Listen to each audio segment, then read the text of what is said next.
Connaissez-vous les lieux les plus exclusifs en gare? Non? Bah ça tombe bien parce qu'aujourd'hui, je vais vous parler des salons Grands Voyageurs. Je connais un peu les lieux parce que j'y ai travaillé durant 7 ans en tant que chef de produit Salon Grands Voyageurs. Avant cela, n'oubliez pas de vous abonner à la chaîne de l'excellence du service.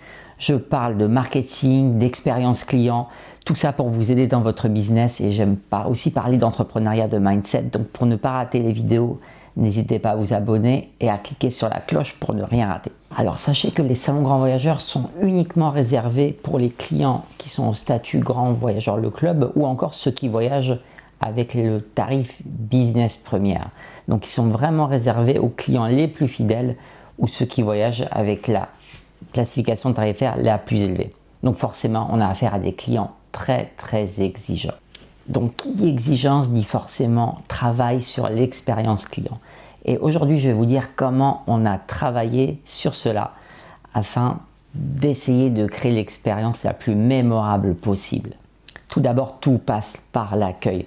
Et comme on dit, on n'a jamais une seconde chance de créer une première bonne impression. Et c'est vraiment l'accueil qui va conditionner la suite de l'expérience client. Peu importe où on se situe, c'est vraiment le début du parcours. Donc si vous ratez ça, la suite sera difficilement rattrapable. Ensuite, ce sont les services mis à disposition pour les clients. Tout est gratuit, c'est vraiment une cohérence qu'on a essayé d'apporter. Dès que vous rentrez dans les salons, tout vous est offert. Vous avez des titres de presse, du café, les sanitaires qui sont gratuits contrairement au reste de la gare, le Wi-Fi, etc. Et tout cela est créé vraiment pour valoriser la fidélité des clients. Et ensuite, c'est vraiment le travail sur le confort, le design des lieux. Tout est fait vraiment pour se sentir comme dans un cocon par rapport au tumulte de la gare. Donc imaginez un peu la chose. Vous êtes dans la gare, il y a des milliers de personnes, il y a un retard de train, ça arrive, et vous allez dans le salon, vous avez le silence total, vous pouvez vous servir un café, un chocolat chaud, un thé, lire la presse et vous patienter au calme, au chaud durant vos 2 heures d'attente, 2 heures de retard, sur un gros retard là quand même.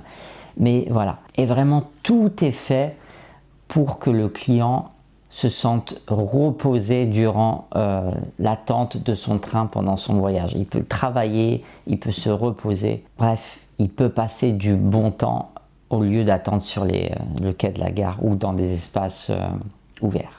Et j'ai vraiment trouvé cet exemple intéressant à prendre, non pas parce que j'y ai travaillé, mais parce que c'est vraiment un exemple de générosité, de valorisation de la clientèle fidèle.